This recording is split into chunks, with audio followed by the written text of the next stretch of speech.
हाथों को जोड़ेंगे, हम प्रार्थना करते हैं। हे पिता परमेश्वर, तेरा वचन यही कहता है, जहां दो या दो से अधिक व्यक्ति तेरे पुत्र यीशु के नाम पर उपस्थित रहता है, वहां तू भी उपस्थित रहता है। प्रभु यीशु, आप यहां पर उपस्थित है, धन्यवाद। है पवित्र आत्मा, आप नियंत्रण लीजिए इस समय पर हम सब पर। जो वचन मैं बोलने वाला हूं, जो वचन मेरे भाई बहन सुनने वाले हैं, तेरा अभिषेक हो प्रभु। है प्रभु, हमारे कान खोल दे, हमारे हृदय को खोल दे प्रभु, कि हम आपका वचन सुने, हमारे मन में नवीकरण हो और हमारे जीवन में परिवर्तन आए प्रभु। ये प्रार्थना यीशु हम आपके नाम पर करते हैं, आमीन। आमीन। हम हाथों को जोड़ेंगे और माता मरियम से विनती करेंगे कि वो हमारे लिए प्रार्थना करे। एक साथ, प्रणाम मरिया, कृपापूर्ण प्रभु तेरे साथ है, धन्य तू स्त्रियों में, धन्य तेरे गर्भ का फल यीशु। है संत मरिया, परमेश्वर की माँ, प्रार्थना कर हम पापियों के लिए, अब और हमारे मरने के समय, आमीन। Hallelujah, hallelujah, hallelujah. सब लोग बैठ जाइए। जय यीशु, जय यीशु, हालेलुया। मैं आपको जो सुनाने वाला हूं वो पाप स्वीकार के साथ जुड़ा हुआ एक बड़ा आशीष, एक बड़ा आशीष जो पाप स्वीकार के संसार के साथ जो जुड़ा हुआ है, उसके बारे में मैं आपको बताने वाला हूं। हालेलुया। तो जिसके कान है वो सुने। बाइबल में बार बार हम सुनते हैं ना, those who have years here, जिसके कान है वो सुने। इसका मतलब हो सकता है कि शारीरिक रूप में आप यहां पर उपस्थित हो, फिर भी आप न सुने। शारीरिक रूप से यहां पर हजारों की संख्या में लोग उपस्थित हैं, फिर भी सुनने वाले बहुत कम होते हैं। लेकिन मेरा यही प्रार्थना है, हम सबका यही प्रार्थना है कि हर एक व्यक्ति इस वचन को सुने। Hallelujah, hallelujah. तो मेरे प्यारे भाइयों और बहनों, विषय कुछ ऐसा है,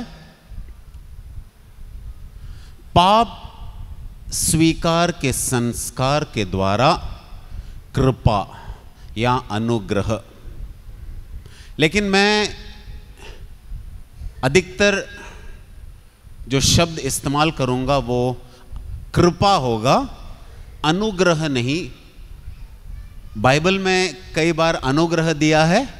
अनुग्रह का मतलब होता है फेवर, और कृपा का लेवल कुछ ज़्यादा ऊपर है। मराठी बाइबल में कृपा है, इंग्लिश बाइबल में ग्रेस है, सिर्फ हिंदी में अनुग्रह है। अनुग्रह हम कृपा ही समझ सकते हैं, ठीक है, इसे हम कृपा ही समझ सकते हैं। तो सबसे पहली बात, हम एक ऐसा वचन देखेंगे जो इस संस्कार के अहमियत या इंपॉर्टेंस को बताते हैं। सुकती ग्रंथ अध्याय 28, सुकती ग्रंथ अध्याय 28 और वचन 13। यह पुराने नियम में है। सुकती ग्रंथ अध्याय 28 और वचन है 13। तो बहुत बढ़िया वचन है ये। हम इस वचन को सुनेंगे, उसके बाद मैं उस वचन पर कुछ बताऊंगा। जो अपने पाप छिपाता वह उन्नति नहीं करेगा। तो सबसे पहली बात, इस वचन का पहला भाग है, जो अपने पापों को छिपाता है वह उन्नति नहीं करेगा। और दूसरा भाग है, जो उन्हें प्रकट कर छोड़ देता है उन पर दया की जाएगी। Hallelujah, hallelujah. तो इस वचन के दो भाग हम देखते हैं। दो भाग। सबसे पहला भाग है कि जो व्यक्ति अपने पापों को छिपाता है वह उन्नति नहीं करेगा। और वचन का दूसरा भाग है, जो अपने पापों को प्रकट करता है और उसे छोड़ देने का निर्णय लेता है, उस पर दया की जाएगी। तो इस वचन के दोनों भाग को मैं समझा देता हूं। दोनों का अहमियत बहुत बड़ा है। सबसे पहला भाग, जो अपने पापों को छिपाता वह उन्नति नहीं करेगा। हम सबको पता है, हमारे पहले माता पिता आदम और हव्वा, उसके बाद कई सारे महान लोग जैसे दाऊद राजा, और यही नहीं, आप और मैं भी, हम सब में एक आदत है। कौन सी आदत है ये? पाप करने के बाद पापों को छिपाना। क्यों करते हैं नहीं पता, लेकिन हम ये समझते हैं कि पापों को छिपाने से बात बनती है। लेकिन सच तो यह है कि पापों को छिपाने से बात बनती नहीं, बल्कि बात बिगड़ती है। बात बनती नहीं बल्कि बात बिगड़ती है। पाप करने के पहले आदम और हव्वा वो ईश्वर के साथ एक थे। जैसे ही उन्होंने पाप किया, पाप करने के बाद पाप को छिपाने की कोशिश की, हुआ ये कि ईश्वर के उपस्थिति से उन्हें निकाला गया। हम सब जानते हैं, ईश्वर के उपस्थिति से उन्हें निकाला गया। इसीलिए यह वचन का पहला भाग कहता है, जो अपने पापों को छिपाता वह उन्नति नहीं करता। दुनिया हमें उन्नति और प्रगति सिखाती है, पैसा, औहदा, महत्व, लेकिन बाइबल के अनुसार उन्नति और प्रगति का मतलब है हमारे सृष्टिकर्ता के साथ रिश्ता। तो इसका मतलब क्या हुआ? जो व्यक्ति अपने पापों को छिपाता है, उसका ईश्वर के साथ रिश्ता क्या हो जाता है? घट जाता है। मेरे प्यारे भाइयों और बहनों, पाप तो मनुष्य जाति ही करती है ना, है कि नहीं? आपका और मेरा सृष्टिकर्ता एक ही है, सही? सूरज, चांद, तारों का भी सृष्टिकर्ता एक ही है, सही? लेकिन वो पाप नहीं करते, सिर्फ मनुष्य जाति पाप करते हैं। आपने कभी सोचा है इसके बारे में? सोचो, जवाब मैं देता हूं। अगर उनका सृष्टिकर्ता और हमारा सृष्टिकर्ता एक ही है, ईश्वर, तो ऐसा क्यों है कि सिर्फ मनुष्य जाति ही पाप करते हैं और वे पाप नहीं करते? बहुत बड़ा अंतर है। अंतर यह है कि उनको, मतलब सूरज, चांद और तारे जो है बहुत शक्तिशाली है वे, लेकिन उनको इच्छा शक्ति नहीं दी गई है। ये इच्छा शक्ति सिर्फ मनुष्य को दिया गया है। Hallelujah, hallelujah. समझ पा रहे हैं? इसीलिए वचन में बार बार लिखा गया है कि देखो, मैं तुम्हारे सामने आग और पानी रखा हूं, आशीष और श्राप रखा हूं, जो तुम्हें चुनना है वो चुनो। Hallelujah, hallelujah, hallelujah, hallelujah. विधि विवरण ग्रंथ, विधि विवरण ग्रंथ अध्याय 30 और वचन 19 में यह दिया गया है, देखो आज मैं तुम्हारे सामने आग और पानी रखा हूं, जीवन और मृत्यु रखा हूं, श्राप और आशीष रखा हूं, तुम्हें चुनना है। इसका मतलब आपको और मुझको क्या दिया गया है? इच्छा शक्ति दिया गया है, जो सूरज, चांद और तारों को नहीं दिया है। कुछ समझ सकते हैं आप? हाँ, उनको ये इच्छा शक्ति नहीं दिया है। ये इच्छा शक्ति सिर्फ आपको और मुझको दिया है। और जब हम जानते हैं कि ये गलत है, फिर भी वो करते हैं, उसे कहते हैं पाप।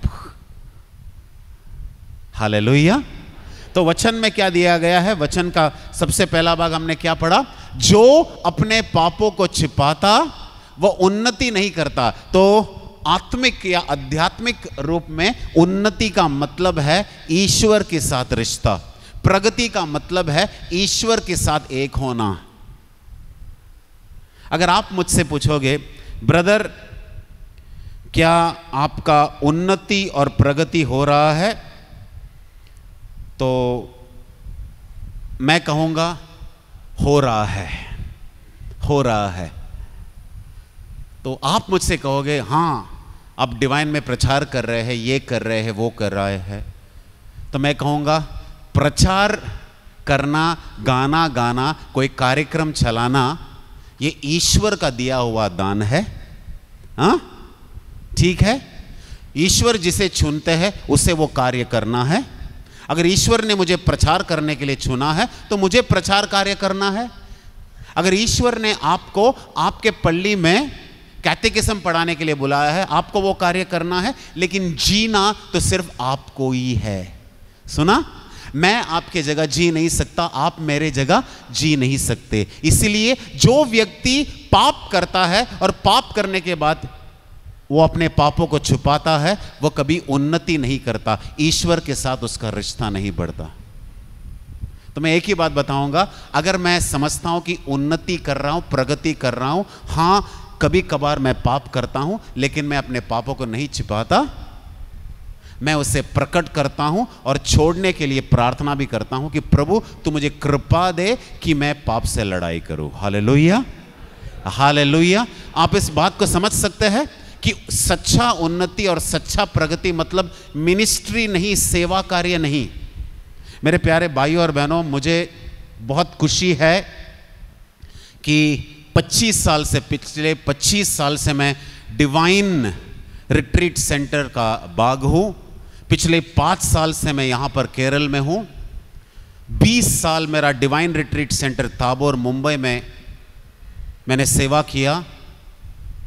और कितना संख्या में हम लोग देखते हैं, हर पहला शुक्रवार अगर आप ताबोर में आएंगे तो 8,000 से लेकर 10,000 लोग आते हैं। दिल्ली में नहीं सुनो, ये हमारा काम नहीं है, ईश्वर का। दिल्ली में मैंने रिकॉर्ड देखा, दिल्ली के डिवाइन रिट्रीट सेंटर में 5 साल था, मैंने 38,000 की संख्या में लोगों को देखा। कितने? आगरा, मथुरा, कहां से लोग नहीं आए, मैंने उतना संख्या में लोग देखे हैं। कार्यक्रम चलाना कोई बड़ी काम नहीं है, जीवन जीना बड़ी बात है। अगर आप मेरे बात को समझते हैं तो समझ सके, क्योंकि लिए ईश्वर के साथ रिश्ता सबसे बड़ी बात है। अगर आपको प्रभु ने प्रचार करने के लिए चुना है तो आप प्रचार कर सकते हैं, आपको गाने के लिए चुना है तो आप गा सकते हैं, लेकिन याद रखना उससे बड़ी बात है लिविंग योर लाइफ, जीवन जीना। अगर हम ये वो करते हैं लेकिन ईश्वर के नजर में अगर सही रूप से नहीं जीते हैं, दूसरों को दुख और तकलीफ देकर आगे बढ़ने की कोशिश करते हैं, तो ये जीना भी क्या जीना, ये जीना भी क्या जीना। Hallelujah, hallelujah, hallelujah, hallelujah. मेरे प्यारे भाइयों और बहनों, अगर कहीं हमारा हृदय कठोर बन गया है पाप कर करके, सिर्फ हमें ईश्वर को पुकारना है, प्रभु मेरे कठोर हृदय को आप बदल देना, मेरे कठोर हृदय को आप बदल देना। आपको ये विनम्रता चाहिए कि आप इस तरह का प्रार्थना करें, प्रभु मेरे कठोर हृदय को बदल देना। कभी कभी पाप कर करके होता क्या है कि हम एक तरह से अंधा बन जाते हैं। अंधा मतलब हम दूसरों के पाप को देखते हैं लेकिन खुद के लाचारी को हम कभी पहचानते नहीं। ये कब पहचानेंगे? जब हम ईश्वर के पैरों के नीचे हम बैठना सीखेंगे ना, समय बिताना सीखेंगे, तब हम पहचानेंगे कि हमारा आत्मिक अवस्था क्या है। Hallelujah, hallelujah, hallelujah, hallelujah, hallelujah, hallelujah, hallelujah. आपको जो मैं बता रहा हूं आप समझ सकते हैं इसे, क्योंकि लिए मैं अब इस नतीजे पर पहुंचा हूं, ईश्वर का कार्य करना एक जगह, लेकिन उससे भी बड़ा है ईश्वर के साथ एक रहना और जीवन जीना। अगर हम वो सीखेंगे मेरे प्यारे भाइयों और बहनों, बाकी सब आ जाएगा। लेकिन अगर हम बाकी सब करेंगे और हम प्रभु यीशु के साथ हमारा रिश्ता सही नहीं होगा तो सब कुछ एक दिन उतर जाएगा। आप लोग मुझसे सहमत है या नहीं? क्योंकि प्रभु यीशु का एक ही वादा था, मैं आया हूं तुम्हें जीवन देने के लिए, और कैसा जीवन? भरपूर मात्रा में। और इस भरपूर मात्रा का जीवन में सहन है, सहना भी है, दुख भी भोगना है। और मैं एक ही बात समझता हूं, ये जीवन मतलब आपको और मुझको किसके जैसा बनना है? किसके जैसे बनना है? यीशु के जैसा बनना है। यही है वो सबसे बड़ा जीवन, यही है उन्नति और प्रगति, और कुछ नहीं। Hallelujah, hallelujah, hallelujah, hallelujah, hallelujah. और वचन का दूसरा भाग क्या है? जो उन्हें प्रकट कर छोड़ देता है उस पर दया की जाएगी। अब मेरे साथ चलोगे संत लूकस के सुसमाचार अध्याय 19। मैं पूरा पढ़ूंगा नहीं, मैं सिर्फ आपको वो भाग बता देता हूं। संत लूकस का सुसमाचार अध्याय 19 और वचन 1 से 9। कोई जानता है यहां के कैरेक्टर कौन है?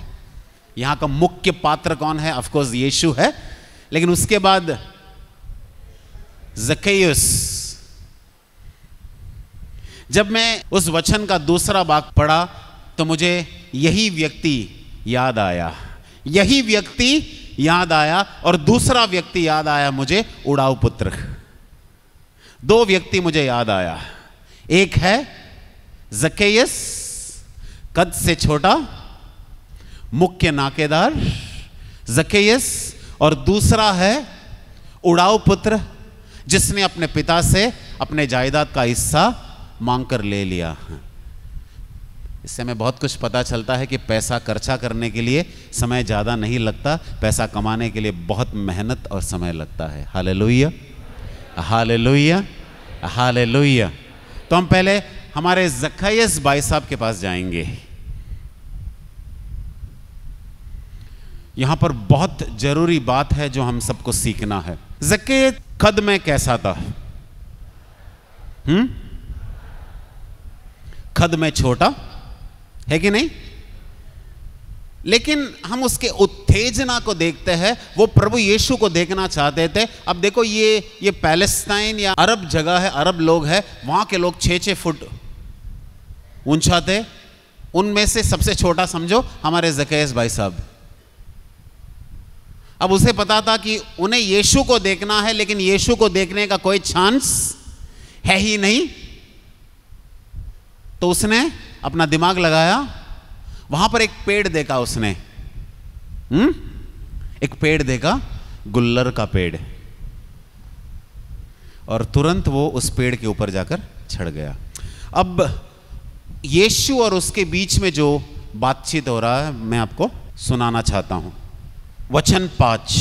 जब ईसा उस जगह पहुंचे तो उन्होंने आंखें ऊपर उठाकर ज़क्कैयुस से कहा, ज़क्कैयुस जल्दी नीचे आओ, क्योंकि आज मुझे तुम्हारे यहां ठहरना है।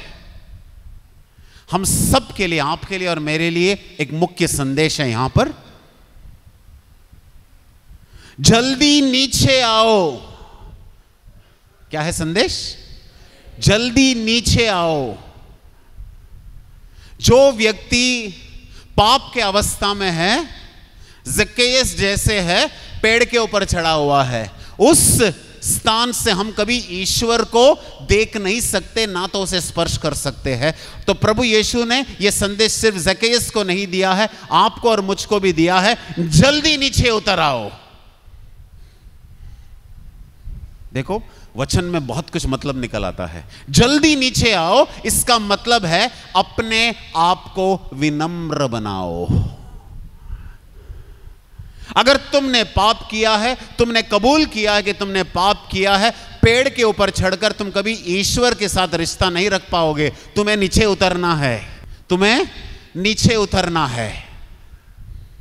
आपको पता है क्या जकेस पेड़ के नीचे उतरे? पेड़ से नीचे उतरे कि नहीं? आप लोगों को आपके घर में बिन बुलाए मेहमान आना आप पसंद करते हैं? हाँ या नहीं बताओ? नहीं ना? सच कहा ना? बिन बुलाए मेहमान आपके घर में कोई आए आपको पसंद है? बिल्कुल नहीं। मुझे भी पसंद नहीं है, सच कहूं। अगर वो बिन बुलाए मेहमान यीशु होगा तो आप क्या करोगे? हाँ, दोनों हाथ से आप प्रभु को स्वीकार करेंगे ना? ये यहां पर कुछ ऐसा ही हुआ। प्रभु यीशु ने जकेस के मुंह से कुछ नहीं सुना। जकेस से कहा, जकेस आज मैं तुम्हारे घर आने वाला हूं, बिन बुलाए मेहमान। लेकिन अगर वो बिन बुलाए मेहमान यीशु होगा तो हमारे घर में वही होगा जो जकेस के घर में हुआ। हम सब से प्रभु यीशु एक ही बात कहता है, पाप तो मनुष्य ही करते हैं ना, चांद तारे सूरज तो नहीं करेंगे पाप। अगर पाप किया है, प्रकट करना और पाप छोड़ने का निर्णय लेना, ईश्वर आप पर दया करेंगे। सिर्फ कहना प्रभु मुझ पर दया करो, मुझ पर दया करो, प्रभु कभी दया नहीं करेंगे। क्योंकि प्रभु तुम्हारे ओठों से जो शब्द निकलते हैं वो जानते हैं, लेकिन उससे भी बड़ा प्रभु हमारे हृदय को परखने वाला प्रभु है। क्या कहा मैंने? प्रभु हमारे हृदय को परखने वाला प्रभु है। पहला समूएल अध्याय 16 और वचन 7 में लिखा है कि मनुष्य तो बाहरी रूप देखता है, लेकिन ईश्वर हमारे हृदय को परखने वाला होता है। Hallelujah, hallelujah. अब प्रभु यीशु को कैसा पता चलता है कि ये जकेस भाई साहब ने अपने पापों को प्रकट किया है और छोड़ने का निर्णय लिया है, और जो कुछ किया है अपने हृदय से किया है, सिर्फ जबान से नहीं किया है। सुनो, जकेस भाई साहब ने कुछ ऐलान किया, दो बात ऐलान किया, दो बातों को उन्होंने ऐलान किया। सबसे पहली बात उन्होंने कहा, अपना आधा जायदाद मैं गरीबों में बांटूंगा। और दूसरी बात जकेस भाई साहब ने कहा, अगर मैंने किसी को फंसाकर पैसा बनाया है, उस व्यक्ति को मैं 4 गुना लौटाऊंगा। अब कभी कभार जब मैं इस पर मनन चिंतन करता हूं तो मैं सोचता हूं, आधा जायदाद तो उन्होंने गरीबों में बांट दिया, बाकी जो बचा आधा जायदाद उन्होंने जिसको भी फंसाया है उन्हें 4 गुना लौटाया, अब उसके पास बचेगा क्या? अब ये जकेस भाई साहब के पास बचेगा क्या? आपको मैं कुछ बताना चाहता हूं, जरा कान है तो सुन लो। यहां पर हम देखते हैं कि आज के समय में सबसे बड़ा पाप का रोग है पैसे के प्रति लालच।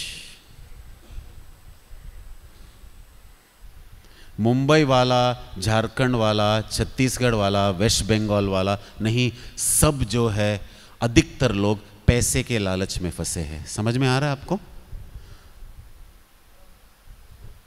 नए करार का 4 मत्ती, मार्कस, लूकस और योहन का सुसमाचार है ना, सबसे अधिक प्रभु यीशु ने जिस विषय पर बात किया है वो पैसे के लालच पर है। आप जरा ढूंढ कर देखो, समय मिलेगा ना, ढूंढ कर देखो किस विषय पर प्रभु ने बात किया। प्रेम करने के बारे में, व्यभिचार के बारे में, किस विषय पर सबसे अधिक बात किया है? सबसे अधिक बात प्रभु यीशु ने बात किया है लोगों के पैसे के प्रति लालच। और हमारे जकेस भाई साहब भी ऐसे ही है। और आपको बात बताऊं, अंतिम दिनों का एक लक्षण है, लोग पैसे के लालची बनेंगे। People will be lovers of money. लोग पैसे के लालची बनेंगे। लोग पैसे के क्या बनेंगे? लालची बनेंगे। तो होता क्या है इससे? होता यह है कि पैसा उनका ईश्वर बन जाता है। घर में बाइबल है, घर में प्रभु का चित्र है, लेकिन यीशु उनके परिवार का राजा नहीं है। सब कुछ पैसे के हिसाब से देखा जाता है। Hallelujah, hallelujah, hallelujah, hallelujah, hallelujah. अब जकेस भी एक लालची व्यक्ति था, इससे पता चलता है वो लोगों को फंसा कर पैसा बनाया। अगर यहां पर भी कुछ लोग ऐसे उपस्थित हैं अगर आपके पास बहुत सारा पैसा है, अगर मेहनत का पैसा है, रविवार के दिन आपने प्रभु को पहला स्थान दिया है, अपने परिवार को स्थान दिया है, अगर मेहनत से पैसा बनाया है, फिर भी आप धनी हैं, तो ईश्वर आपको आशीष देंगे। लेकिन अगर आपके पास उतना पैसा है और गलत तरीके से बनाया है, याद रखना वो पैसा आशीष का स्रोत नहीं बनेगा। अब यही सुनने के लिए आए हैं ना यहां पर। हम आपको सच सच बताना चाहते हैं, जो पवित्र आत्मा हमसे कह रहा है, प्रेरणा दे रहा है, लोगों को बताओ। ये दूर दूर से आए हैं, बता देना कि कहां पर प्रॉब्लम है। मनुष्य को इससे क्या लाभ अगर वो सारा दुनिया जीत ले लेकिन अपने आत्मा को गवा बैठे। अगर आपके पास 10 कार हो, 10 बंगले हो, 10 करोड़ रुपया हो, 100 करोड़ रुपया हो, लेकिन अंत में वो आत्मा नष्ट हुआ तो सब कुछ गया ना। Soul lost, everything lost. आत्मा नष्ट हुआ, सब कुछ नष्ट हुआ। फिर आपका बैंक बैलेंस का फायदा क्या? फिर आपके मकान बंगले का फायदा क्या? अरे आपको सुख और शांति की नींद चाहिए, एक मकान काफी है। लेकिन आजकल के लोगों का एक बड़ा प्रॉब्लम है, वो तुलना में लगे हुए हैं।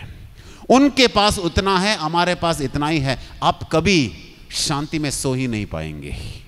अगर ये गलती है तो अपने पाप का जरूर जरूर आपको पश्चाताप करना है, जैसे जक्केस ने किया है। तो कभी कभी मैं सोचता हूं, ये मेरे प्यारे भाइयों और बहनों, मैं सोचता हूं कि जक्केस ने आधा जायदाद गरीबों में बांटा,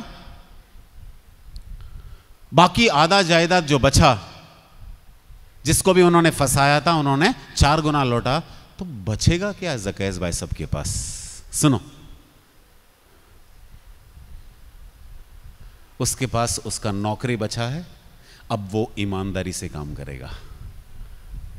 ईमानदारी से 10 रुपया कमाओ, बेईमानी से 1 लाख रुपया कमाओ, दोनों में जमीन आसमान का फर्क है।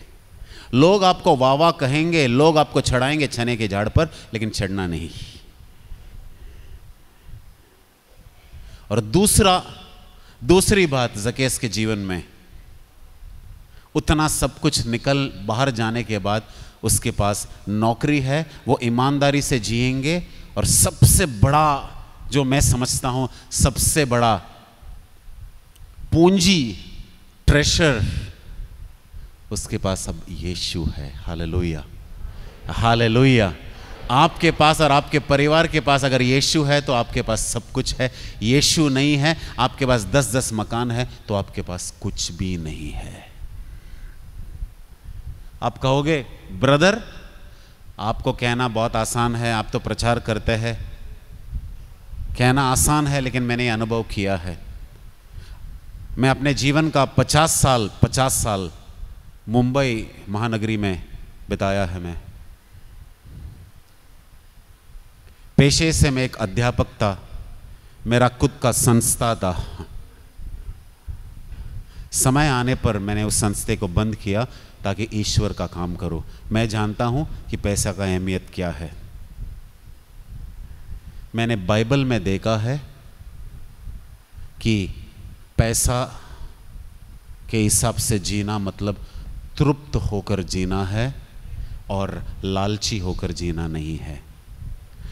मैं बिल्कुल कोई नौकरी नहीं कर रहा, लेकिन जो कुछ मेरे पास जमा था सालों पहले, उससे मैं जी रहा हूँ। और मुझे पूरा विश्वास मेरे प्रभु यीशु पर है कि मैं कभी किसी के सामने 1 पैसा भी भीख नहीं मांगूंगा। Hallelujah, hallelujah, hallelujah. और दूसरी बात, मैं मेरे 2 बहन हैं, दोनों विदेश में हैं।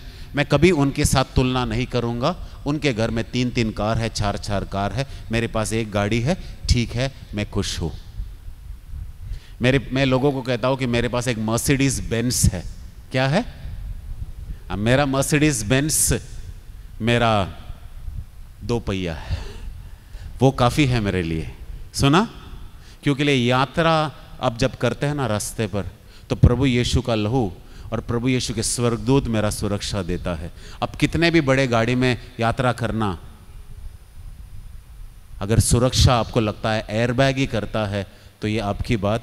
मेरे हिसाब से सुरक्षा देने वाला प्रभु का हाथ है, उसके स्वर्गदूत है, उसका लहू है। Hallelujah, hallelujah, hallelujah, hallelujah, hallelujah, hallelujah, hallelujah. और मेरे प्यारे भाइयों और बहनों, सबसे बड़ा संदेश यह है कि अगर हम पाप में हैं तो हमें नीचे उतरना है। ऊपर से हम कभी प्रभु के साथ एक रिश्ता नहीं बना सकते हैं। क्या आप सचमुच प्रभु के साथ रिश्ता बनाना चाहते हैं? ठीक है, तो अभी हम जाएंगे आगे।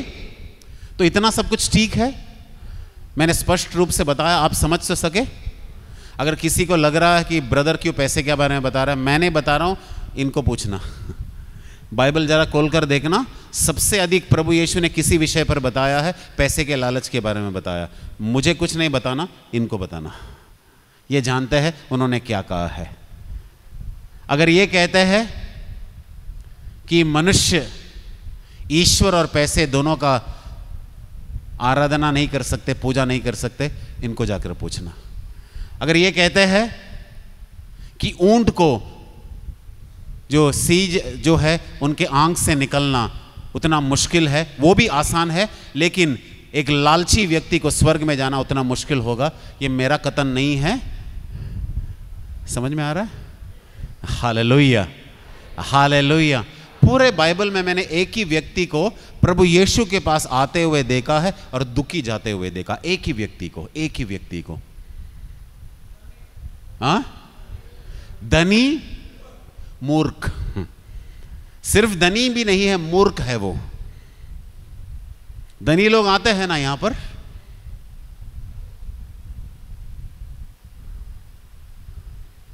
प्रभु यीशु के पास आते हैं, लेकिन यह व्यक्ति प्रभु यीशु के पास आए अपने सोच समझ के हिसाब से, अपने सोच और विचार को बदलने के लिए वो तैयार नहीं थे। इसलिए जब वो लौट गए, वो रोकर लौट गए। बाइबल में लिखा है कि वो रोकर लौट गए, क्योंकि प्रभु यीशु सीधा तीर मारता है हमारे हृदय पर ना। प्रभु यीशु ने कहा, ठीक है, तुमने 10 के 10 आज्ञा पूरे रखे हैं, तुम्हें अगर स्वर्ग के राज्य में प्रवेश करना है, तुम्हारे पास जो भी है बेच दो, गरीबों में बांटो और फिर मेरे पीछे चलो। प्रभु बस उन्हें परख रहा था, श्योर। लेकिन बाइबल में लिखा है कि ये धनी व्यक्ति दुखी हो गया और खाली हाथ चला गया। मेरे प्यारे भाइयों और बहनों, कोई भी बहुत दूर से आप आए हैं, कभी खाली हाथ नहीं जाना। आपको पता है, डिवाइन में आकर सबसे बड़ा चमत्कार, लंगड़ा चलने लगता है, गूंगा बोलने लगता है, बहरा सुनने लगता है, लकवे से पीड़ित चलता है। वो नहीं, मैं जानता हूं कि सबसे बड़ा चमत्कार है कि एक पापी का हृदय परिवर्तन होता है, एक नया व्यक्ति बनता है। वो खुद के लिए नहीं जीता है, उसके बाद यीशु के लिए जीना शुरू करता है। यह सबसे बड़ा चमत्कार है। मुझसे सहमत हो? मुझसे सहमत हो? Hallelujah, hallelujah, hallelujah. दोनों हाथों को उठाकर hallelujah, hallelujah, hallelujah, hallelujah, hallelujah. अब हम देखेंगे, जो बचा हुआ समय है, अच्छा समय हमारे पास बचा है। अब आप समझ सकते हैं आगे क्या होगा। इस संस्कार के द्वारा कृपा, हमेशा मैं लोगों से पूछता हूं, आप में से कितने इस संस्कार में जाने के पहले आपका हृदय समझो बहुत वजन से भरा हुआ था, लेकिन उस संस्कार में भाग लेने के बाद बिल्कुल हल्कापन महसूस हो रहा है? तो मैं देखता हूं कि 100% लोग अपने हाथ उठाते हैं। मतलब क्या है कि पाप स्वीकार करने के पहले एक मन में क्या होता है, एक बोझ होता है, बर्डन। और पाप स्वीकार करने के बाद वो तितली कहां उड़ गई किसी को नहीं पता, बिल्कुल हल्का हो जाता है। मैं बताता हूं कारण क्या है। पाप स्वीकार करने के बाद पाप का बोध रहता है, गिल्ट फीलिंग्स, अपराध का बोध रहता है, शर्म रहता है, बहुत कुछ साथ में आते हैं। जैसे ही आप पाप स्वीकार के संस्कार में भाग लेते हैं, क्या होता है? आप अपने पापों को छुपाते नहीं। सुन रहे हो? अभी आप अपने पापों को प्रकट करते हैं। किसके पास प्रकट करते हैं?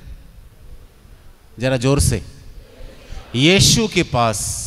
तो कुछ लोग कहेंगे नहीं, हम तो फादर के पास अपने पापों को प्रकट किए। बिल्कुल सही और गलत भी। अपने फादर के पास प्रकट किए, लेकिन आप यीशु को बताए। फादर तो यीशु के प्रतिनिधि है। कुछ समझ में आ रहा है? और फिर किसने आपको पापों से बरी किया? किसके नाम पर फादर करते हैं? आपको समझ में आ रहा है?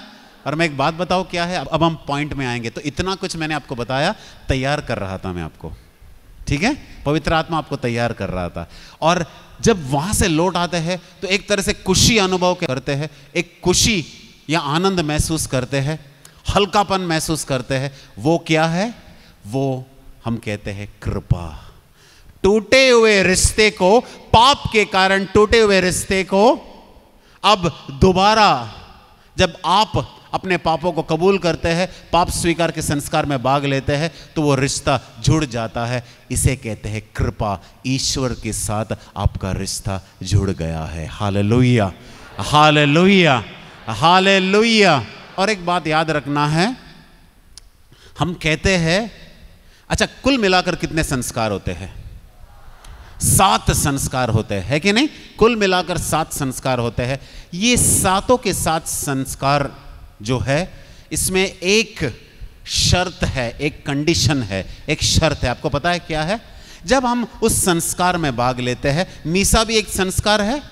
मीसा एक ऐसा संस्कार है जो हर दिन हम उसमें भाग ले सकते हैं। मीसा एक संस्कार है, पाप स्वीकार एक संस्कार है, बपतिस्मा एक संस्कार है कि नहीं?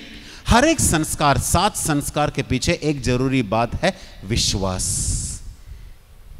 आप ये कोई दुकान में नहीं जा रहे हो कुछ खरीदने के लिए, आप वहां जा रहे हो, कतार में खड़े रह रहे हो, आपका नंबर आने के लिए आप रुक रहे हो, वहां पर आप विश्वास के साथ जा रहे हो कि मैं वहां जा रहा हूं, अपने पापों को कबूल कर रहा हूं और यीशु मुझे बरी कर देगा, मुझे पापों से मुक्त कर देगा, मुझे क्षमा कर देगा, मुझ पर दया की जाएगी। तो आपको मिलता क्या है? कृपा, ईश्वर के साथ रिश्ता। विश्वास बहुत जरूरी बात है। दुख की बात यह है कि कई जगह लोग मीसा में भी भाग लेते हैं बिना कोई विश्वास। उनके लिए मीसा में भाग लेना एक ड्यूटी बन गया है, एक कर्तव्य बन गया है। लेकिन क्या आप लोग जानते हैं कि इस मीसा में वही होता है जो कलवारी पर हुआ था 2000 साल पहले? ये मीसा में प्रभु यीशु अपने हृदय का टुकड़ा हमें देता है, लेकिन हमने कभी वो अनुभव किया ही नहीं। क्यों? हमारे लिए वो हर दिन आना एक ड्यूटी बन गया है। ड्यूटी नहीं है ये मेरा विश्वास का प्रतीक है। इसीलिए हमारे चर्च ने हमें, कलीसिया ने हमें ये पढ़ाया है, the Eucharist is the source and summit of our faith. इसका मतलब यूक्रिस्ट या मीसा मेरे विश्वास का स्रोत है और मेरे विश्वास का चोटी भी है। जो व्यक्ति यूक्रिस्ट या मीसा में भाग लेता है, उसे विश्वास के साथ भाग लेना है। तो इस मीसा के सारे कृपा से आपको भर दिया जाएगा। Hallelujah, hallelujah, hallelujah. अच्छा, और एक बात, वहां पर आप कतार देख रहे हैं, कन्फेशन चल रहा है, पाप स्वीकार चल रहा है कि नहीं? हाँ, नहीं, आगे जा रहे हैं वो लोग। पाप स्वीकार चल रहा है ना? कहीं तो पाप स्वीकार चल रहा है, कहीं तो, ठीक है। अच्छा, जब कोई व्यक्ति पाप स्वीकार के लिए जा रहा है, सुनो, ये बहुत बड़ी बात है, वो व्यक्ति करता क्या है? वो व्यक्ति अपने आप को विनम्र बनाता है। इस बात को नहीं भूलना, क्योंकि मैं जानता हूं कि कितने सारे लोग कई सालों तक पाप स्वीकार के संस्कार में भागने लिए। किसके बारे में बात कर रहा हूं मैं कैथोलिक विश्वासियों के बारे में बात कर रहा हूं। क्यों? वो लोग अच्छे नहीं हैं, इसीलिए मैं पाप स्वीकार नहीं करता हूं। चर्च के वो लोग अच्छे नहीं हैं। अरे आपको उनसे क्या मतलब है? आपको मतलब है यीशु से। आप तो छोटे बच्चे जैसे रोने लगे। आपको उनसे क्या मतलब है? आपको यीशु से मतलब है। आपका आत्मिक परिस्थिति जरा देखना, आपका आत्मिक कंडीशन देखना कि आपका आत्मा किस अवस्था में है। नहीं, वहां के लोग वैसे हैं, वहां के लोग वैसे हैं। अरे जाने दो ना उनको, आप उनके लिए प्रार्थना करना। आप सही है ना, आपका आत्मा जो है सही अवस्था में है ना, वो पहले देखना, जांच कर देखना। तो मैंने देखा है काउंसलिंग के समय कि कितने सारे लोग कहते हैं कि 12 साल के बाद वो कन्फेशन या पाप स्वीकार के लिए गए। इतने समय वो क्या कर रहे थे? हम कुछ लोगों से कफा थे, हम कुछ लोगों से रूठ गए थे। तो क्या पूरा गुस्सा आपको क्या यीशु पर उठाना है? वो क्या आपका पंचिंग बैग है?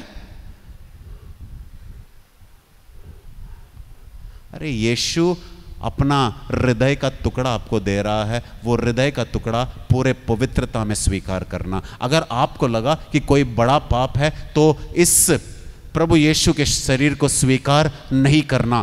पाप स्वीकार करने के बाद ही आपको प्रभु यीशु को स्वीकार करना है। छोटे छोटे पाप है तो हर एक मीसा के शुरुआत में समय होता है जब हम प्रार्थना करता है, प्रभु दया कर, क्रिस्त दया कर। वो छोटे छोटे पापों के लिए होता है। लेकिन बड़े पाप, मॉर्टल सिंस जो है, उसके लिए हमें पाप स्वीकार करना है। नहीं तो हमें प्रभु यीशु को स्वीकारना नहीं है। क्योंकि हर बार जब आप प्रभु यीशु को स्वीकारोगे, सुनो, याद रखना, हमें पवित्रता के अवस्था में स्वीकारना है। याद रखना, पहले मीसा को याद करना। क्या बता रहा हूं मैं? पहला मीसा कौन सा याद है? हाँ, गुड फ्राइडे के पहले दिन।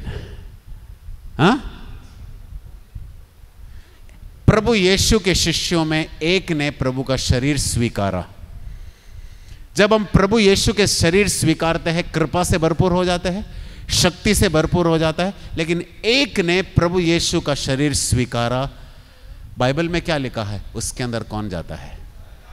आप लोग ये जानते हैं? अगले बार याद रखना, आपको और मुझको, अगर पाप बड़ा है तो बिना पाप स्वीकार के संस्कार किए हुए प्रभु को नहीं स्वीकार करना है। क्योंकि याद रखना, 2000 साल पहले जो हुआ था आज भी वही होता है।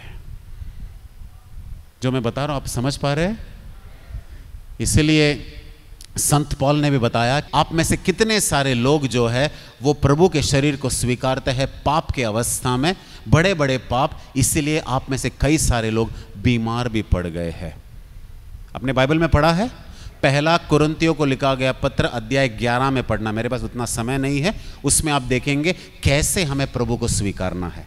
मीसा में कैसे प्रभु को स्वीकारना है, पवित्रता में। पहला कुरिन्थियों को लिखा गया पत्र अध्याय 11 में पढ़ना, वहां पर बहुत स्पष्ट रूप में दिया है किस अवस्था में हमें प्रभु को स्वीकारना है। हालेलुया। तो मेरे प्यारे भाइयों और बहनों, मैं ये समझता हूं कि जब हम पाप स्वीकार के संस्कार में जाते हैं तो आप और मैं, हम अपने आप को क्या बनाते हैं? विनम्र बनाते हैं। क्या बनाते हैं? चलो आप मेरे साथ चलना। पहला पेत्रस का लिखा गया पत्र, पहला पेत्रस का लिखा गया पत्र अध्याय 5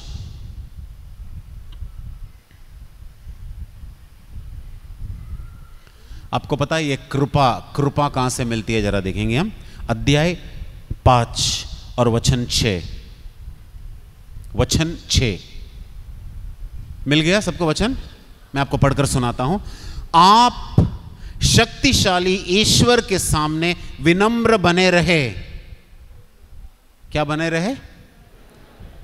जिससे वे आपको उपयुक्त समय में ऊपर उठाएगा। Hallelujah, hallelujah, hallelujah. और क्या लिखा गया है? जिससे वो आपको क्या उठाएगा? ऊपर उठाएगा। एक और वचन, एक और वचन, याकूब का ग्रंथ अध्याय 4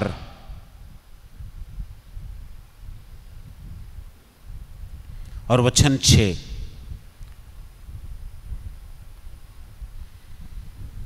वचन 6।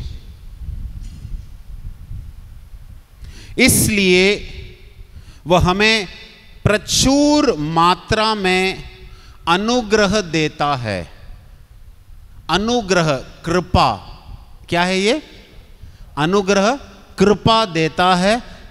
जैसा कि धर्म ग्रंथ में लिखा है, ईश्वर घमंडियों का विरोध करता किंतु विनीतों को अनुग्रह प्रदान करता है।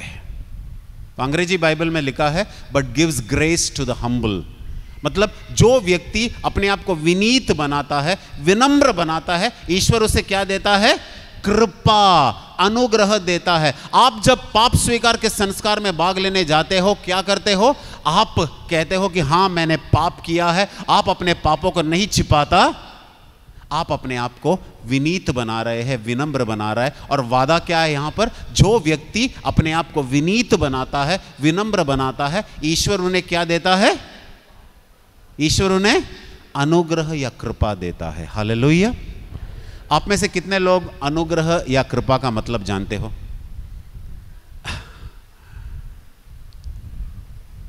कृपा या अनुग्रह का मतलब जानते हो?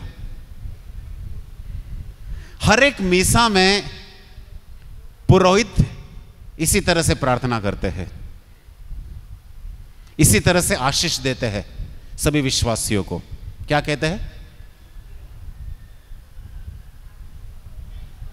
प्रभु यीशु का कृपा, पिता का प्रेम और पवित्र आत्मा का सहचर्य, है कि नहीं? हाँ, तो कृपा का स्रोत कौन है? कृपा का स्रोत कौन है? और कृपा का मतलब जानते हो? कृपा का मतलब है पावर। जस्ट कहना पावर, जोर से कहना पावर। कृपा, अनुग्रह, पावर। Hallelujah, hallelujah, hallelujah. सवाल करो, क्या आप क्रिस्तीय जीवन, एक मसीही जीवन अपने बलबूते पर, अपने शक्ति पर जी सकते हो? मैं भी नहीं जी सकता। क्या आप किसी को क्षमा अपने शक्ति पर कर सकते हो? कृपा चाहिए। क्या चाहिए? क्या आप प्रलोभन को ना कह सकते हो अपने शक्ति में? क्या चाहिए? कृपा चाहिए। क्या आप लोगों को मदद कर सकते हैं अपने शक्ति पर? नहीं। क्या चाहिए? कृपा चाहिए। कुछ समझ में आ रहा है? क्या आप प्रार्थना अपने शक्ति पर कर सकते हो? नहीं। क्या चाहिए? तो मतलब सब कुछ, एक ईसाई जीवन व्यतीत करने के लिए, जीने के लिए मुझे कृपा चाहिए। तो वो कृपा मिलेगा कहां से मुझे? यीशु से मिलेगा। और 7 ऐसे संस्कार दिया है, उसमें से एक बड़ा संस्कार है पाप स्वीकार का संस्कार। क्योंकि याद रखना, हमारा, आपका और मेरा सबसे बड़ा दुश्मन है पाप, और पाप से ये लड़ना जारी रहेगा जब तक श्वास में श्वास है। ये अंतिम क्षणों तक पाप से लड़ाई जारी रहेगा। Hallelujah, hallelujah, hallelujah. संत योहन का सुसमाचार अध्याय 1 और वचन 16। उनकी परिपूर्णता से, ये उनकी का मतलब कौन है? ये उनकी कौन है? किसकी? यीशु की। किसकी? यीशु की। उनकी परिपूर्णता से हम सबको अनुग्रह पर अनुग्रह मिला है। क्या मिला है? ग्रेस अपॉन ग्रेस, कृपा पर कृपा, लबलबा, दबा दबा के दिया है। क्योंकि अगर आपको इस पृथ्वी में एक ईसाई बनकर जीना है, पैसे की शक्ति नहीं चाहिए, कोई नेता की शक्ति नहीं चाहिए, ईश्वर की कृपा चाहिए। तब आप जाकर सच्चा ईसाई जीवन जी सकोगे। Hallelujah, hallelujah, hallelujah. तो कृपा का स्रोत कौन है? यीशु। देखो मेरे प्यारे भाई और बहनों, मैंने भी कभी नहीं सोचा था कि कृपा में इतना पावर है। कृपा का मतलब है पावर। एक और वचन देखेंगे, 2 कुरिन्थियों को लिखा गया पत्र अध्याय 12 और वचन 9। 2 कुरिन्थियों को लिखा गया पत्र अध्याय 12 और वचन 9। क्या लिखा गया देखो। किंतु प्रभु ने कहा, मेरी कृपा तुम्हारे लिए पर्याप्त है, काफी है, क्योंकि हमारी दुर्बलता में मेरा सामर्थ्य पूर्ण रूप से प्रकट होता है। हालेलुया। तो यहां पर वचन में क्या लिखा गया है? संत पौल हो सकता है कुछ प्रलोभन से गुजर रहा था और एक बार नहीं, 2 बार नहीं, 3 बार संत पौल ने प्रार्थना किया, ईश्वर इस प्रलोभन को हटा लेना। लेकिन प्रभु ने कहा मैं इस प्रलोभन को हटाऊंगा नहीं, लेकिन उस प्रलोभन का सामना करने के लिए तुम्हें पावर दूंगा, तुम्हें कृपा दूंगा। उस कृपा के सहायता से तुम उस प्रलोभन का सामना कर पाओगे, हरा सकते हैं। तो प्रभु ने कहा मेरी कृपा तुम्हारे लिए काफी है। तो क्या ईश्वर की कृपा हमारे लिए काफी है? हाँ या नहीं? एक और वचन है जो मुझे बहुत अच्छा लगता है, रोमियो को लिखा गया पत्र अध्याय 6 और वचन 14। अच्छा, यह वचन सुनाने के पहले आपको एक सवाल पूछना चाहता हूं। आप में से कितने लोग विजयी जीवन जीना चाहते हैं? विजयी जीवन यीशु के लिए जीना चाहते हैं। विजयी जीवन, यह विजयी जीवन का मतलब क्या पता है? पाप के ऊपर विजय, अपने क्रोध के ऊपर विजय, अपने लैंगिक पाप के ऊपर विजय, अपने शराब के आदत के ऊपर विजय, सोशल मीडिया के आदत के ऊपर विजय, आप किसी को क्षमा नहीं कर पाते उस आदत के ऊपर विजय। कितने लोगों को अपने अपने कमियों पर विजय पाना चाहते हैं? कितने लोग विजय पाना चाहते हैं? तो आपके लिए ये वचन है, सुनो सुनो क्या लिखा गया है। अध्याय 6 और वचन 14, आप लोगों पर पाप का कोई अधिकार नहीं रहेगा। सुपर। मैंने जब ये वचन पढ़ा तो एक तरह से मैं, क्या कह रहा है ये? क्योंकि लिए बचपन से मैं लैंगिक बुरे आदत के पाप से, एक तरह से मैं, उन्होंने मुझे अपना दास बना दिया था शैतान ने बचपन से। यीशु ने मुझे छुड़ाया, वो बात सबसे बड़ी बात है। लेकिन सच यह है कि मेरे 11 साल की उम्र से मैं लैंगिक बुरे आदत में पड़ा था। तो मेरे लिए ये वचन समझो सोना था। और क्या है वचन में लिखा गया? आप लोगों पर पाप का कोई अधिकार नहीं होगा। क्यों? अब आप संहिता के नहीं, मतलब पुराने नियम के नहीं, बल्कि अनुग्रह के अधीन है। इसका मतलब जानते हो? आज के बाद ऐसा नहीं कि आप कभी पाप नहीं करोगे, लेकिन वो पाप जो कभी आपको सताते थे, वो पाप जो कभी आपको रुलाते थे, वो पाप जो कभी आपको गुलाम बना लिया था, आज के बाद उस पाप के अंडर नहीं रहेंगे। क्योंकि एक व्यक्ति या तो वो पाप के अंडर रहेंगे या कृपा के अंडर रहोगे। अगर आपको पाप के नीचे नहीं रहना है तो बहुत सरल उपाय है, आपको ईश्वर की कृपा के नीचे रहना है। हालेलुया। कुछ समझ में आ रहा है आपको? देखो, अगर आपको अंधेरा में नहीं रहना है तो स्विच ऑन करो, लाइट जल जाएगी। अगर आपको अंधेरा में लेना है, लाइट ऑफ कर लो, अंधेरा हो जाएगा। ये आपके हाथों में। अगर आपको शराब का मजा उठाना है तो कृपा में नहीं रह सकते। अगर आपको अश्लील चित्र देखना है मोबाइल में, कृपा में नहीं रह सकते। दोनों में आप पैर नहीं रख सकते, दो नाव में कभी नहीं चल सकते। अगर आप सचमुच थक गए हो पाप कर करके, थक गए हो और आपको शक्ति में रहना है, पाप से लड़ाई करना है, तो एक ही रास्ता है, कृपा के नीचे रहना, अनुग्रह के नीचे रहना। ये मैं नहीं कह रहा हूं, ये वचन कह रहा है। Hallelujah, hallelujah. मेरे प्यारे भाइयों और बहनों, बस एक ही सलाह देना, महीने में एक बार पाप स्वीकार जरूर करना। आप जिस पल्ली से आ रहे हो, हफ्ते में एक दिन तो फादर बैठते हैं, महीने में एक बार तो बैठते हैं वो पाप स्वीकार के लिए। नहीं तो आप रिक्वेस्ट करना। अगर 6 बजे शाम को फादर आता है, सुनो, आप उस चर्च में 4 बजे या 5 बजे जाना। इतना जल्दी क्यों जाना है? आप जाकर बैठो यीशु के सामने और यीशु से बातें करो। यीशु, आप बताओ मेरे जीवन में कौन कौन से गलती है। एक पेपर कागज लेना, लिख लो, और वो कागज में जो कुछ लिखा है पाप स्वीकार में करो। आप जितना अपने ऊपर आप कठोर रहोगे ना, आप जितना अपने ऊपर कठोर रहोगे, पाप के ऊपर आप उतना विजय पा सकते हैं। Hallelujah, hallelujah, hallelujah. हम सब खड़े रहेंगे। आप सब खुश हैं यहां पर आकर? आप सब लोगों को देखकर मुझे भी बहुत खुशी हो रही है। इतने लोगों को प्रभु का वचन सुना सका, हम भी बहुत खुश हैं। हम क्रूस का चिन्ह लगाएंगे बड़े मतलब से, पिता, पुत्र और पवित्र आत्मा के नाम, आमीन। Hallelujah, hallelujah.